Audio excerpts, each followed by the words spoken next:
Good morning, students. Today is 11 July 2020.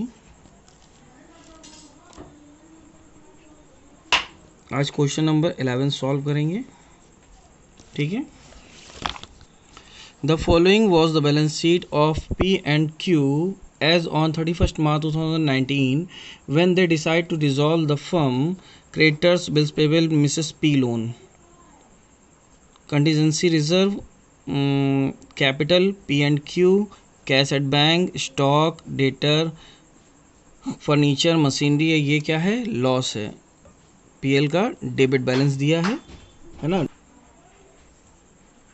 Data, furniture, machinery, profit and loss account, और ये profit and loss account asset side है, means ये debit balance है. ठीक है. और नेक्स्ट आगे पढ़ते हैं. The assets realise stock 18,500. ये रिलाइज हो रहा है यानी किसमें? कैश या बैंक में. अब देखिए यहाँ पे कैश एट बैंक गिवन है, तो हर जगह हम क्या यूज़ करेंगे? Bank. Okay. Machinery 90,000, data 37,000. Furniture was taken over by P ने 8,000 का फर्नीचर ले लिया. Bills payable were paid in full while creditor were settle at 3% discount. Okay. Mrs P accepted 18,500 in full settlement of her loan. Okay. There was a claim for damage against the firm 5,000 which was settled 2,000 rupees. One customer whose accounts was written off as bad debts now paid 2,000 which is not included in debtor. Okay. Realization expenses amounted to rupees 2,000. देखिए यहाँ पे दो चार चीज़ें हैं आपको यहाँ पे देखने लायक है. देखिए पी इज़ अ पार्टनर और Mrs P loan is a outsider loan है. अगर इसकी जगह क्या होता है? P loan account. तो ये जो पी का लोन अकाउंट है वो आप अलग अकाउंट बना के सॉल्व करते. लेकिन ये मिसेस पी लोन अकाउंट है यानी किसका लोन माना जाएगा? आउटसाइडर का लोन माना जाएगा. और इसे कहाँ ट्रांसफ़र करेंगे? रियलाइजेशन अकाउंट में. ये लॉस गिवन है.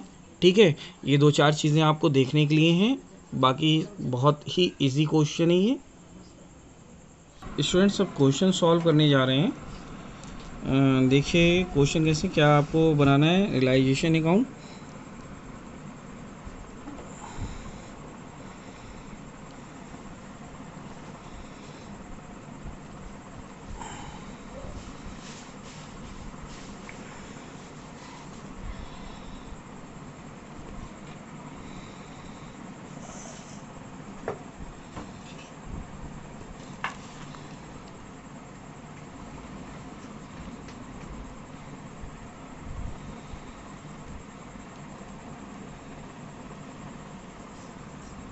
अब रियलाइजेशन बनाने के लिए आपको क्या करना है? सबसे पहले एसेट्स और लायबिलिटी ट्रांसफ़र करनी है. रूल्स आपको पता है.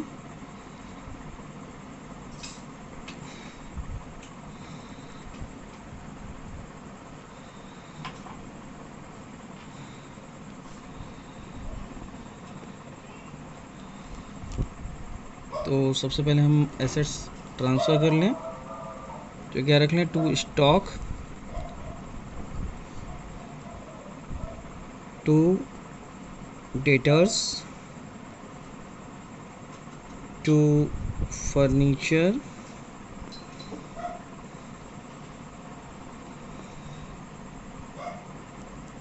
To machinery,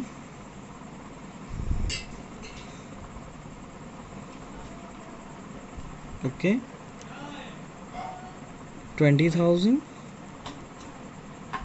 40,000,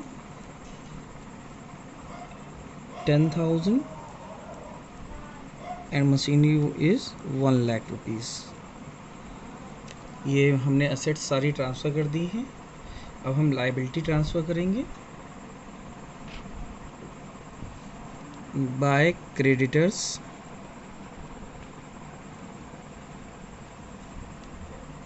bye bills payable, by Mrs P loan account. याद रखिएगा, अगर ये पी का लोन अकाउंट होता तो यहाँ ट्रांसफ़र नहीं करते। क्लियर? तो क्रेडिटर का अमाउंट कितना है? 58,000। बिल्स पेबल है 22,000 रुपीज़ का, एंड मिसेस पी लोन है 20,000 का। ठीक है। कंटीजेंसी रिजर्व हमने आपको बताया था, रिजर्व यहाँ ट्रांसफ़र नहीं होता है, क्या होता है? डिस्ट्रीब्यूट होता है। कहाँ? पार्टनर्स कैपिटल अकाउंट में। ओके। लॉस भी ट्रांसफ़र नहीं हुआ है, ठीक है, क्योंकि एसेट्स सोल्ड ऑफ करी जाएंगे, लायबिलिटी पेमेंट की जाएगी। ओके। तो सबसे पहले यहाँ पे क्वेश्चन देखिएगा। क्वेश्चन में ये देखिए, the assets realise stock debtor and machinery, है ना। तो रिलाइज हो रही है तो क्या लिखें? By bank, debtors, stock and machinery. ये डेटा स्टॉक जो हो रहा है 18,000, सॉरी डेटर हो रहा है 37,000 के रिलाइज। स्टॉक रिलाइज हो रहे हैं 18,500 के, और मशीनरी रिलाइज हो रही है 90,000 की। ऐड कर लेंगे, ठीक है।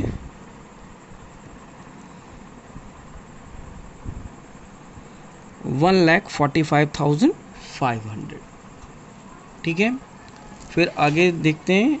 Furniture was taken over by P at ₹8,000, तो क्या लिख देंगे? By P capital account. Furniture किसने ले लिया है? पी ने, तो पी का नाम लिख देंगे, बाय पी कैपिटल अकाउंट। कितने का लिया है? 8,000 रुपीज़ का। Bills payable were paid in full, तो बिल्स पेबल का पेमेंट होना है फुल में।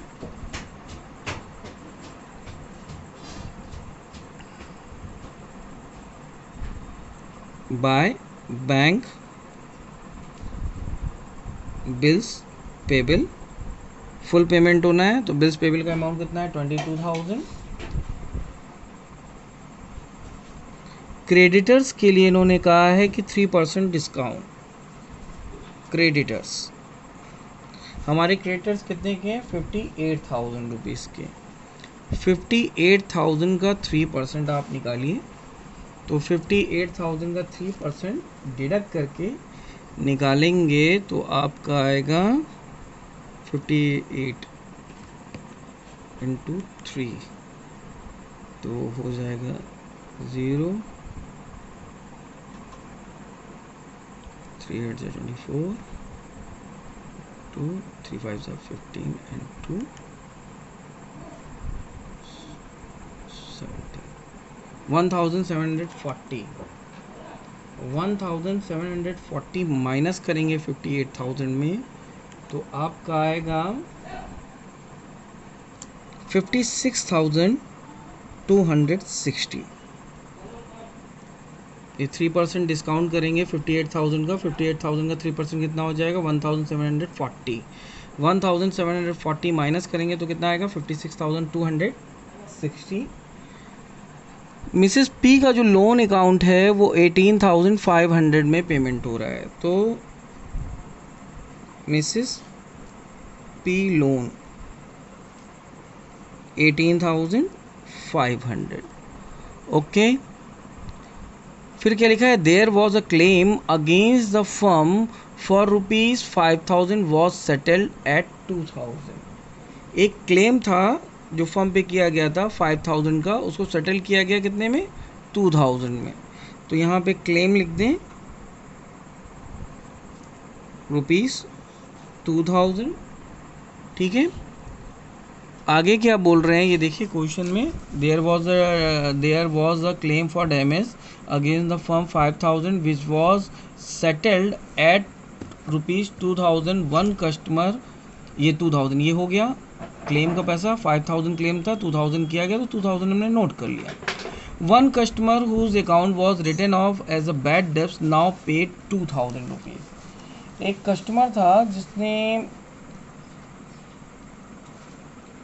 मतलब उसको बैड डेब्ट्स मान लिया गया था, उसने 2000 रुपये पेमेंट कर दिया। तो यहाँ पे लिख देंगे बाय बैंक, ब्रैकेट में लिख देंगे bad debts recovered, bad debts recovered. वो पैसा हमको क्या हुआ है, मिल गया है। ठीक है, फिर यहाँ पर लिखा हुआ है कि रियलाइजेशन एक्सपेंसेस अमाउंटेड टू ₹2000। और यहाँ पे साफ साफ ये भी लिखा हुआ है कि which not include in debtors, ये 2000 इंक्लूड में डेटर में इंक्लूड नहीं था, वो प्रीवियसली आपने बैड डेब्ट्स कर दिया था और अब कस्टमर ने वो पेमेंट कर दिया है, तो हम क्रेडिट साइड ले जाएंगे। रियलाइजेशन एक्सपेंसेस अमाउंटेड टू ₹2000, तो यहाँ पे एक्सपेंसेस शो हो जाएगा ₹2000। अब इसको ऐड करके बाहर कर लेते हैं हम, ये आ जाएगा 760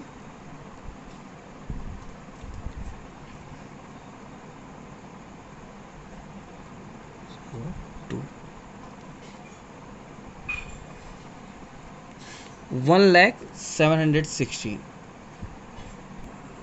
ओके, 1,760 हो गया और तो कुछ रह नहीं गया है। अब हम अकाउंट को क्लोज कर लेते हैं।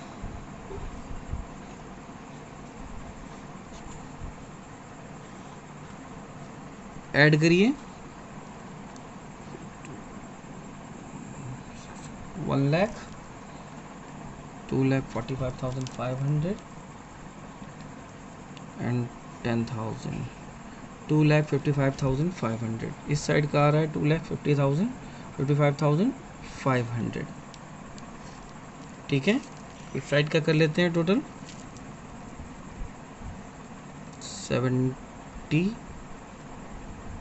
2,70,760, 2,70,760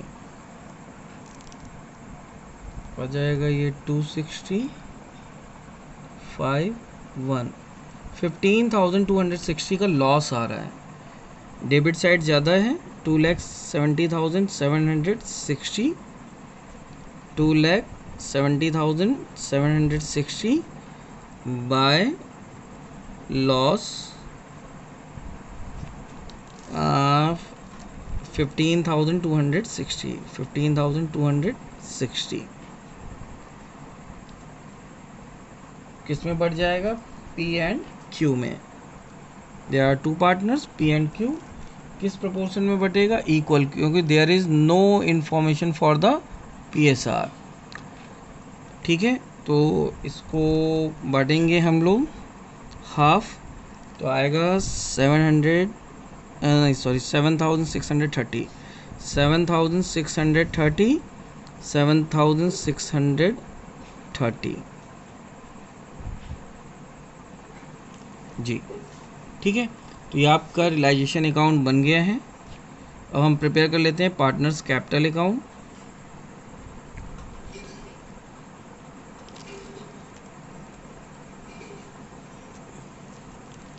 दो पार्टनर हैं,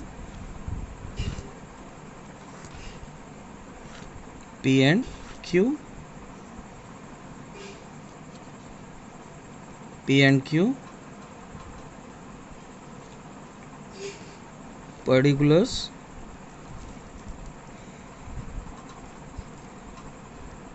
particulars P and Q by balance brought down. Okay, तो सबसे पहले इनकी कैपिटल रख लेते हैं, पी एंड क्यू की 40,000 एंड 30,000। ठीक है, तो 40,000 30,000 ये रख लिया हमने। नेक्स्ट हमें क्या करना है, कोई प्रॉफिट या रिजर्व होता है तो उसको डिस्ट्रीब्यूट करते हैं। देखिए, प्रॉफिट एंड रिजर्व में कंटीजेंसी रिजर्व है, इसको हम डिस्ट्रीब्यूट करेंगे। There is no profit sharing ratio, तो क्या होगा, इक्वल बाय कंटीजेंसी रिजर्व। 20,000 है तो किस में डिवाइड हो जाएगा, 10,000 एंड 10,000। इसी तरह हम लॉस भी डिवाइड कर लेंगे। देखिए डेबिट साइड लॉस गिवन है, प्रॉफिट एंड लॉस कितना गिवन है 16,000, 88,000 हो जाएगा to PL account 8,000 and 8,000।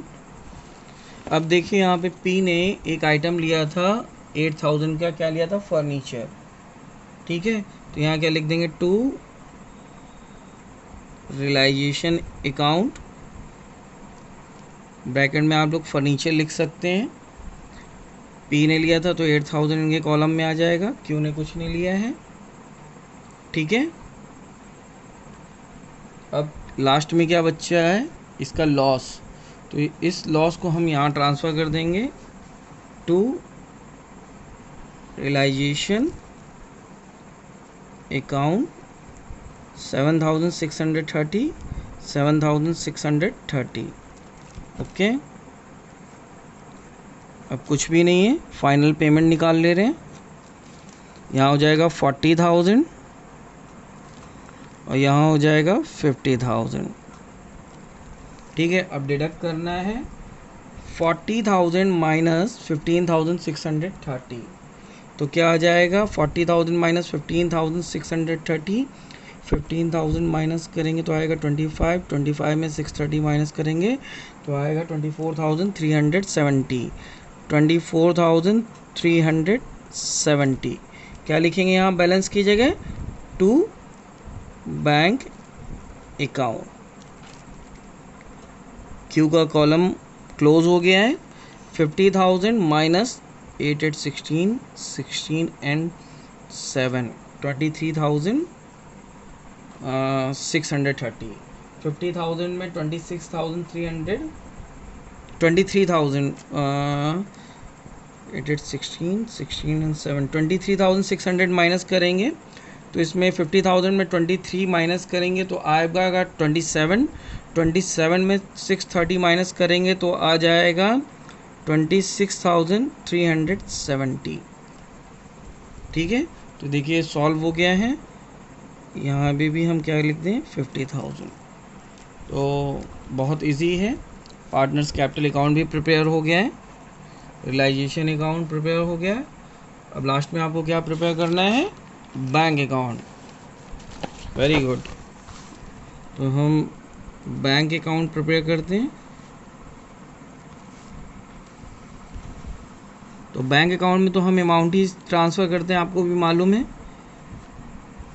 Bank जिस तरफ बाई साइड है तो टू साइड पर ट्रांसफ़र हो जाएगा, और जो बैंक टू साइड है तो किस तरफ ट्रांसफ़र हो जाएगा बाई साइड। बस इतना काम आपको करना है।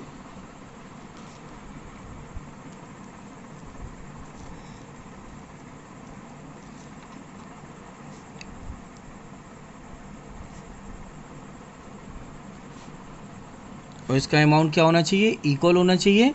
तो बैंक का बैलेंस 4,000 गिवन है, टू बैलेंस ब्रॉट डाउन। अच्छा, हम डेबिट बैलेंस ही क्यों लिखते हैं, क्योंकि बैंक ऑलवेज क्या है, बैंक का बैलेंस ऑलवेज क्या होता है डेबिट, यानी एसेट्स का ऑलवेज बैलेंस क्या होता है डेबिट। तो इसे हम डेबिट साइड शो करते हैं। कितना अमाउंट है 4,000, ये बैंक अकाउंट हमने शो कर लिया है 4,000 रुपीज़, ठीक है। अब हम क्या करेंगे बाय अकॉर्डिंग टू रूल। अब देखिए बाई की तरफ बैंक है तो किस तरफ पोस्ट हो जाएगा टू साइड, ठीक है। तो एक बैंक ये है, एक बैंक ये है, ठीक है। तो हम पोस्ट करते हैं टू रियलाइजेशन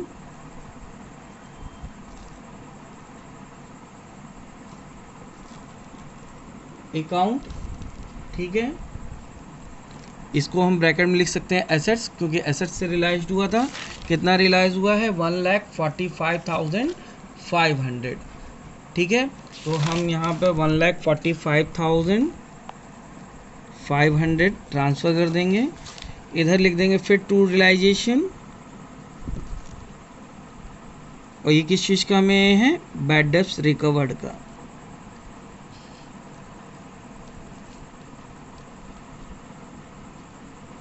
पैसा आया था ना बैड डेब्ट्स रिकवर्ड का, कितना आया था 2,000 रुपीज़।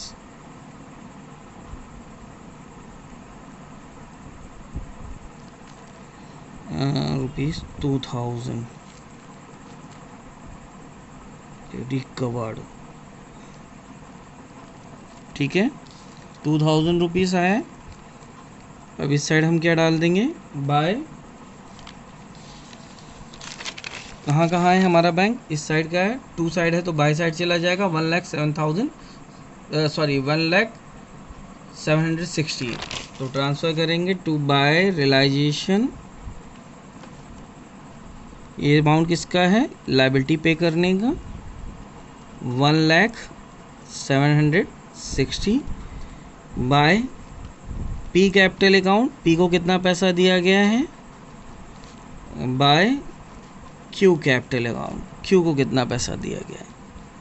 देखिए ये भी 2 की साइड में है तो बाई साइड में ट्रांसफ़र हुआ है। देखिए ये देखिए 2 बैंक अकाउंट है तो इस किस साइड हम ट्रांसफ़र कर रहे हैं, बाई साइड, 26,370 एंड 24,370, तो ये जाएगा 26,370 एंड 24,370। देखिए 26,000 पी का है, 370 एंड 24,370। ओके, अभी हमने ट्रांसफ़र कर दिया है। अब हम क्या करेंगे, इक्वल करेंगे, चलिए कर लेते हैं।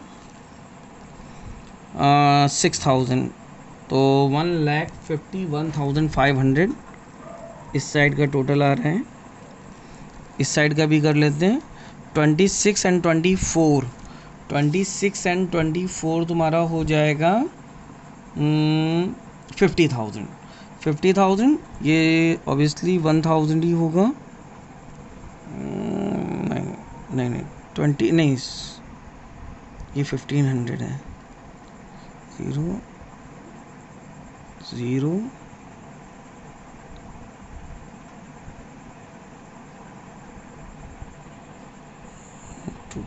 हाँ, ये आपका आ जाएगा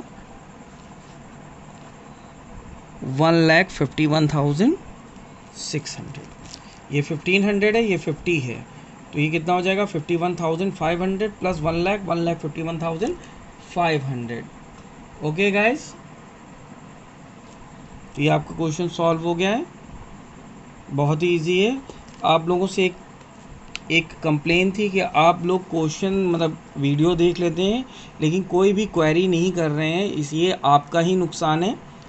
अगर आप क्वेश्चन नहीं पूछेंगे तो एग्ज़ाम में आप फेल हो जाएंगे, ठीक है। तो प्रैक्टिस करने के लिए आपको पूछना पड़ेगा, आप बहुत ज़्यादा विद्वान नहीं हैं, ठीक है।